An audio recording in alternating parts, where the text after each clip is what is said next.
Okay, hello, hello. I just want to Hi. give you a big, big hug, Susan. Good morning. Good morning. Good morning. Good awful morning. Somebody texted to me yesterday. That's Good that's a awful way to put morning. it. Yeah, Mhm. exactly. Yeah. 'Cause, here we are, we're breathing and but at the same time we're struggling and Mhm.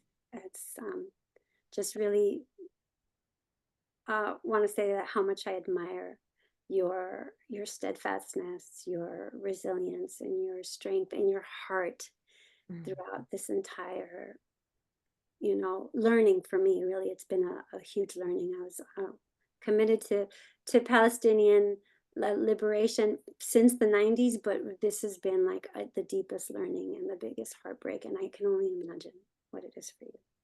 So I f- I feel the same about you. Thank you for just being such a great ally and a great friend to everyone, not just the Palestinian people, but everyone. You have a very big heart too. thank you. You. Well, it's my pleasure to introduce to you Susan Muaddi and Muaddi Darraj, sorry. And I am going to let you take it away. And at the end, if anybody has any questions, our question and answer is open. So just put your question into that section, and we'll try and take them. Um, take it away. Okay, great. Thank Mhm. you. And thank you for the story Sunbirds for organizing this really important event just to commemorate the voices of children and those of us who write for children, who honor children.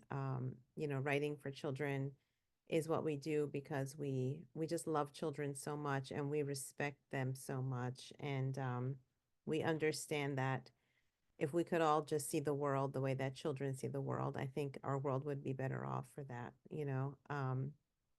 And so I'll tell you a little bit about the book I'm going to talk about, which is Farah Rocks. So, um, I've been an author for over 20 years, and I used to write only for adults. And then I had my own children, and I realized that it was really important for Palestinian children to read books that showed their lives and their, um, experiences and just putting them on the page. It's important for everyone to read books about people that they're not familiar with because it can help you stretch your imagination. Um, but sometimes it feels like a treat to read a book about a child whose life is not that different from you. And so you can really experience, you can kind of see yourself reflected in that book. For Palestinian children, at least in North America, there weren't really many books for children like us. And so I remember feeling that way when I was younger. But I read so much that I think I didn't really maybe think about it as deeply as I understood it. Like I understood on some level that there were not books that had my stories in them.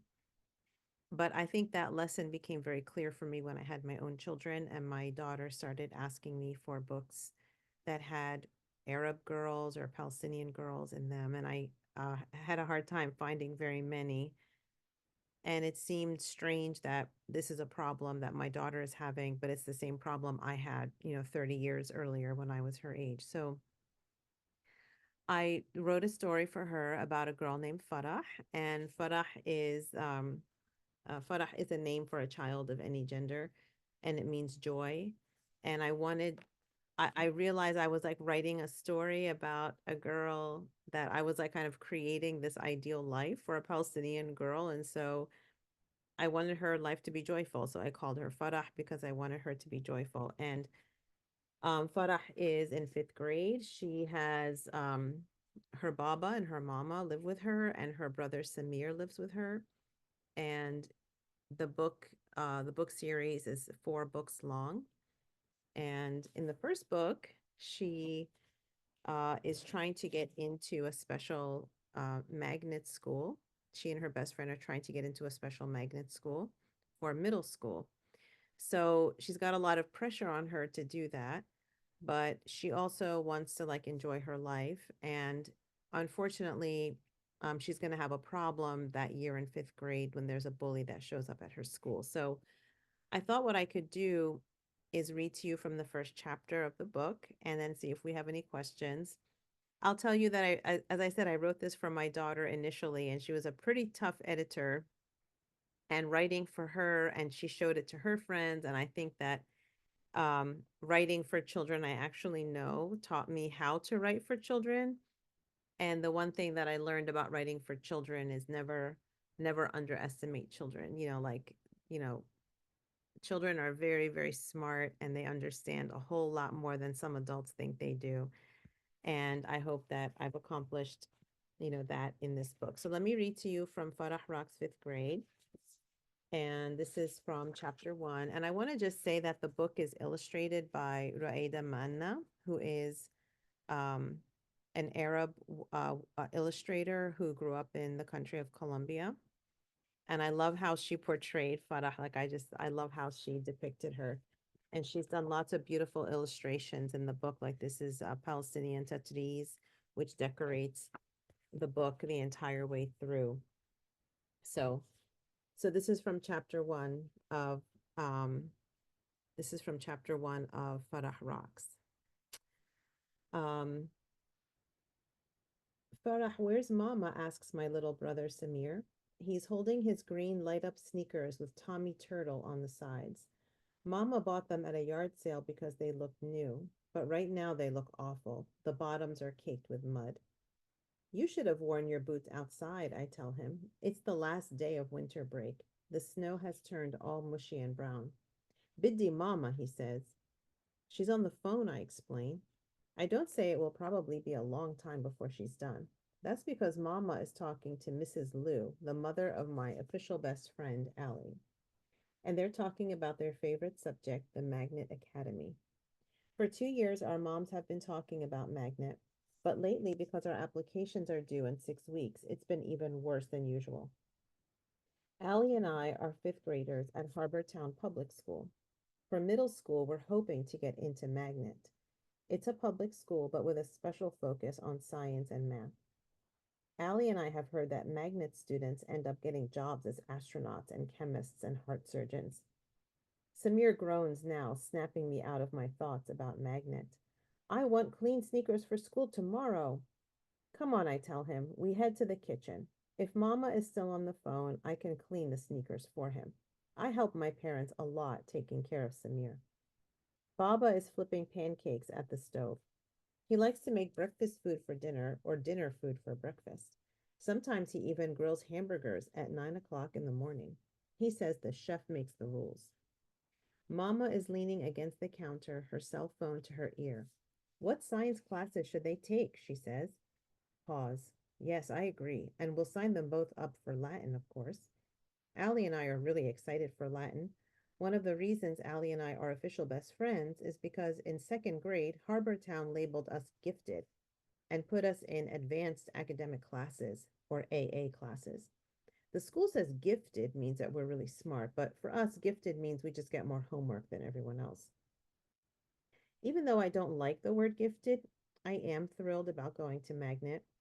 I've already thought of a dozen ideas for my essay, but I refuse to work on it tonight. I decide this is the last day of my winter break. I want to enjoy it.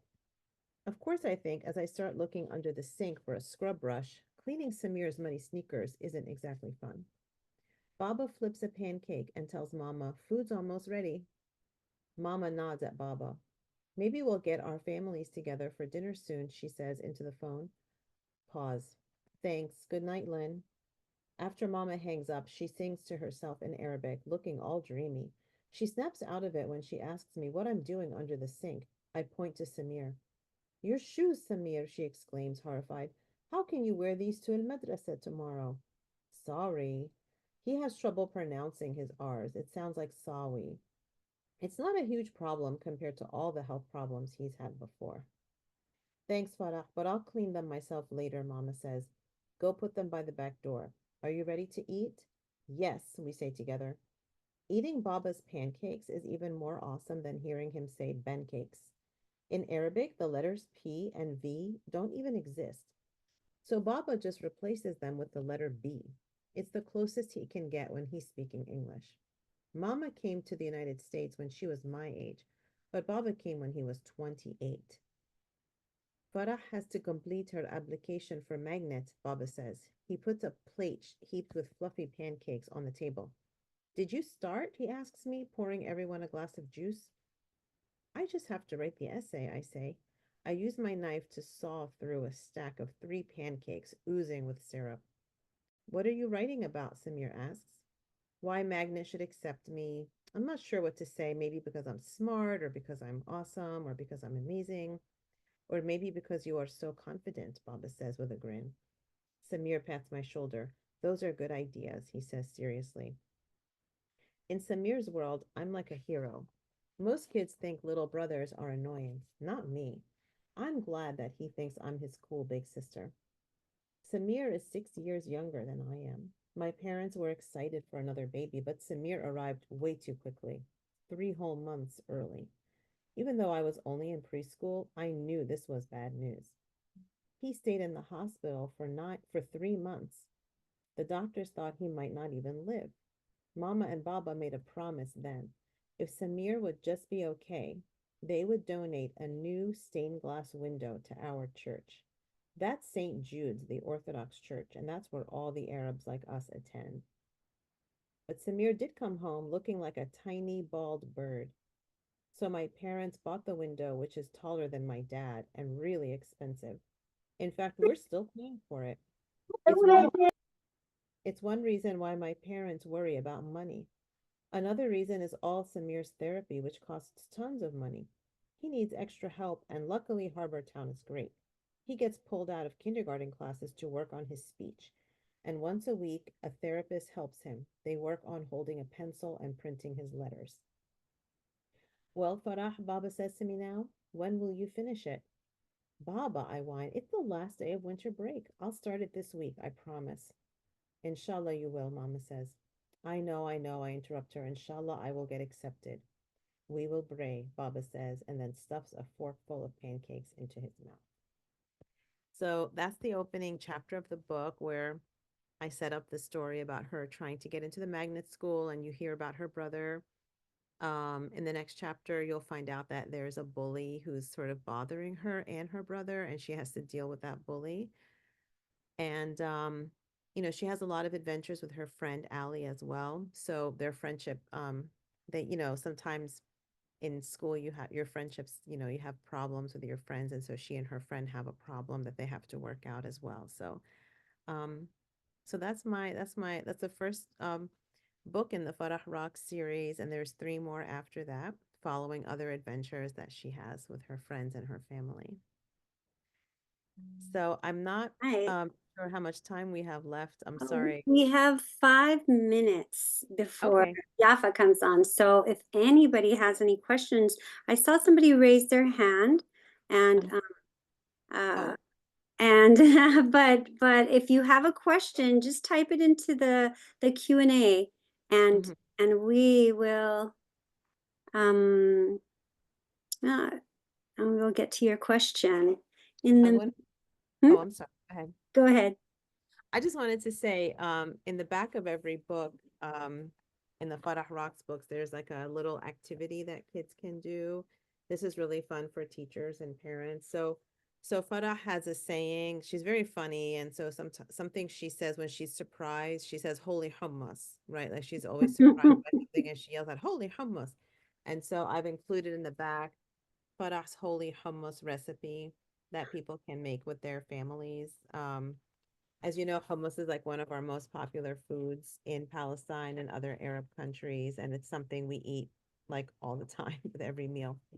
Also, Farah and her family speak in Arabic throughout the book. And so in the back of the book, there's like a glossary of some of the Arabic words, and it can help people learn how to pronounce those words as well. So that's something that's included in every one of the books. All right. All right. I don't see any questions. But I have a question for you. Is Yes, it okay, okay? thanks. Well, Mhm. I would love to know what is inspiring you at this moment as a creative. Like where are you drawing your strength? And then it's a kind of a two parts question. And like if for any of the readers out there who are also aspiring to be a creative being in the world, either a writer or an illustrator, what advice would you give them?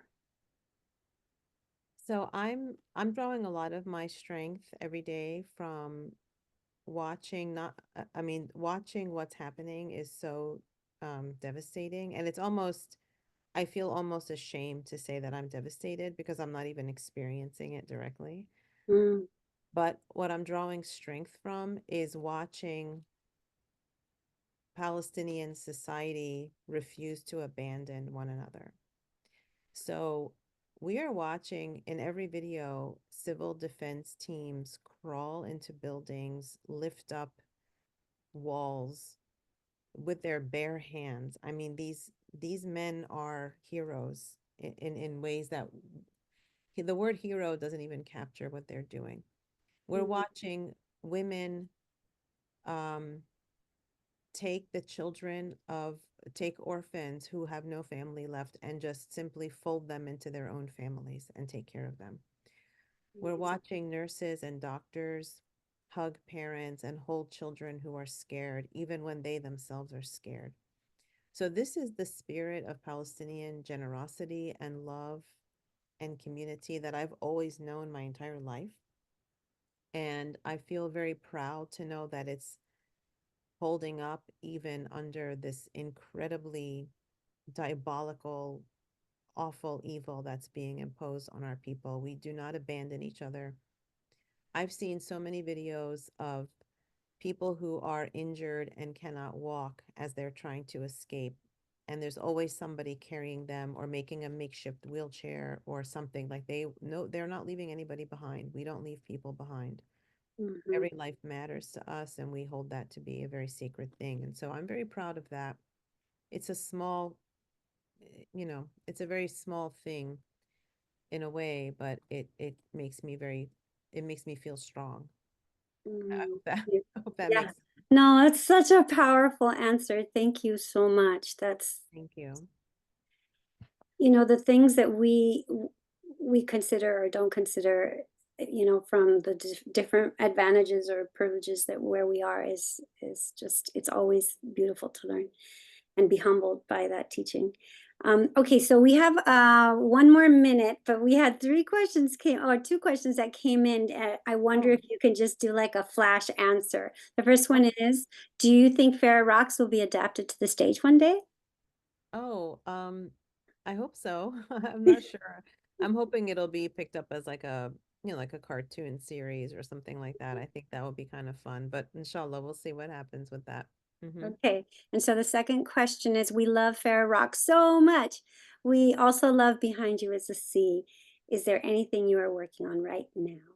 I'm working on a second chapter book series about a boy named Jamil. He's a third grader and he's a baseball player. And Mm, so it's like Farah Rocks, but it's with a boy character, and it's also for a slightly younger age group. It's like an early reader series. So I'm working on that. And I'm also working at the same time. I work on multiple projects at the same time. I'm trying to work on a follow-up novel to Behind You is the Sea, following the characters of Marcus and Rita in that mm. novel. Yeah. Oh yeah, they were some of my favorites. Yay! This Uh, is so good. they're Such back. a good book. Oh, such a good book. Hmm. All right. Well, God, Susan, our time is up, and I am Thank so you. grateful. We are so grateful that you've graced us with your beautiful work Oh, and your insights. So, thank you. Any last parting words to just folks? just so much love for all of you, and let's always hold up the children. That's the only way forward is holding up the children and Uh, making sure their voices are heard. So thank you for doing that. oh yeah, my pleasure. All right, I'm gonna now transition over. We're gonna stop the recording, and we are going to look for Yafa in. I'm gonna make them panelist. Yafa's in the room. Are you there, Yafa?